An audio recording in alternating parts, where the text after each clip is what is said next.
انسانوں میں سے ہوتے ہیں، آدم کی اولاد میں سے ہوئے جتنے بھی ہوئے، اور لیکن اس لحاظ سے کہ آدم کی اولاد ہیں، انسان ہیں، آدمی ہیں، اگر اجازت ہو تو دو تین باتیں میں بھی کہہ دوں ان کی. مثلا علماء حضرات یہاں تعداد میں بڑی تعداد میں ہیں. اب اپنی تھکاوٹ یاد آ رہی ہے، میری یاد نہیں تھی آئی. اگر آپ کو اس لیے دو گدیاں دی تھی. میں کیا کہہ رہا تھا کہ اپنی بات جو ہے نا کہ اپنے آپ کو اللہ کا عاجز بندہ کہتے رہے تمام تصور، یعنی اپنے آپ کو ایک مخلوق اولاد آدم میں شمار کرتے رہے اور بات کرتے رہے بڑی اونچی. مثلا کہ مدین میں ایک بزرگ تھے، کون؟ حضرت شعیب علیہ السلام کی تھی دو لڑکیاں. وہ مشہور قصہ آپ نے قرآن کریم مبارک پڑھا سنا ہوگا. شعیب علیہ السلام انہوں نے حضرت موسیٰ علیہ السلام کو جب وہ کنویں کے لیے وہ جا پہنچے تو موسیٰ علیہ السلام کو کہا کہ میں اپنی ایک بیٹی ہاتین، ان دو بیٹیوں میں سے ایک بیٹی تجھے نکاح میں دوں گا، 8 سال تو میری خدمت کر. امتاز اور کے سمانے ہے کتنے سال؟ 8 سال. 10 سال کے آدھے اور بات ہے، تو 8 سال میری خدمت کر. تو اب 8 سال یہ شعیب زندہ رہیں گے؟ کوئی گارنٹی ہے؟ لا تقولن لشیء انی فاعل ذلک غدا الا ان شاء اللہ. ہم یہ نہیں کہہ سکتے کل ہم یہ کریں گے، کیوں؟ ہم عام انسان ہیں، ہمیں کیا پتا کہ کل ہوگے یا نہیں. لیکن جو کہتا ہے 8 سال تو میری خدمت کر، میں تو یہ نکاح، اس کو کیسے پتا ہے کہ وہ 8 سال زندہ رہے گا؟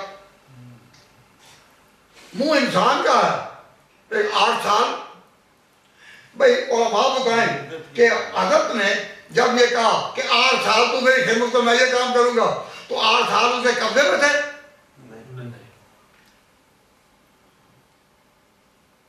اللہ تعالیٰ کا بہت فضل تھا ان پر، لیکن رب انی لما انزلت الی من خیر فقیر. اے اللہ جو تو نے مجھے کچھ دیا میں اسی کا اور محتاج ہوں. ان کو اپنی نبوت پر بھی نظر تھی کہ جو تو نے دیا، اور میں اور محتاج ہوں کہ 8 سال تک میں رہوں گا، میں تیری طرف سے بولتا ہوں. تو اب پیغمبر پہچانا جاتا ہے اس سے کہ اس کا منہ انسان کا ہو، آدمی میں سے ہو، اور بات کرے تھی 8 سال کے بعد کی. اب ایک واقعہ مجھے اور یاد آیا کہ حضرت صلی اللہ علیہ وسلم اور مسلمان آپ کے ساتھ صحابہ خندق میں خندق جب کھود رہے تھے، جب عذاب کا واقعہ پیش آنے والا تھا، لشکر آنے والے تھے ہر طرف سے مسلمانوں کو ختم کرنے کے لیے، حضور پر حملہ کرنے کے لیے چاروں طرف سے عذاب آئیں گے، چاروں طرف سے لوگ آئیں گے. تو خندق کھودی جا رہی تھی. مسلمان حیران تھے کیا حال ہو گیا، انہیں مکہ چھوڑ کر ہم ادھر آئے، پھر ادھر بھی یہ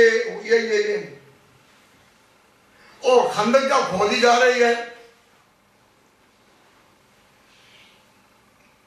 تو ایک جگہ ایسی چٹان سخت کہ وہ چٹان ٹوٹتی نہیں. تو خاتم الانبیاء نے آگے جا کر جب اس چٹان کو توڑا اور کہا کہ شام کے محلات میرے سامنے روشن ہو گئے، ذات یہ قصور شام کے ہو گئے. یہ کیا؟ یہ عراق کے ہو گئے، یہ کیا ادھر کے ہو گئے ادھر کے ہو گئے. تو جو مذاق کرنے والے تھے مسلمانوں کو وہ صحابہ کہتے تھے کہ دیکھو آپ لوگوں کو تو کھانے کو روٹی ملتی نہیں اور پینے کو پانی نہیں ملتا اور یہ کتنی بڑی بات کر رہا ہے کہ شام کے معاملات فلاں کے معاملات فلاں کے معاملات. یہ انسان ہے وہ مذاق کرتے تھے لیکن ان لوگوں کو انہوں نے تو باتیں کی لیکن ہم نے وہ تاریخ کا دور گزار کر ہم تو 1400 آگے آ چکے نا. ہم آج تعجب نہیں محسوس کر رہے لیکن اس وقت جو انہوں نے کہا اس پر وہ سچ ہے تو آدمی آدم کی اولاد میں سے ایک کتنی اونچی بات کر رہا ہے. اور پھر انہوں نے یہ کہا اذا حلق کسریٰ فلا کسریٰ بعدا جب ایران کا بادشاہ جائے گا اب ان کو اور کسریٰ نہیں ملے گا اور جب روم کا کیسر جائے گا پھر ان کو اور کیسر نہیں ملے گا. وہ اتنی بڑی بڑی باتیں ہے. یتیم آیا نکالا گیا رات کی تنہائی میں چھپتا چھپاتا غاروں سے یہاں آیا اور بات اتنی اور یہ نہیں ہوگا وہ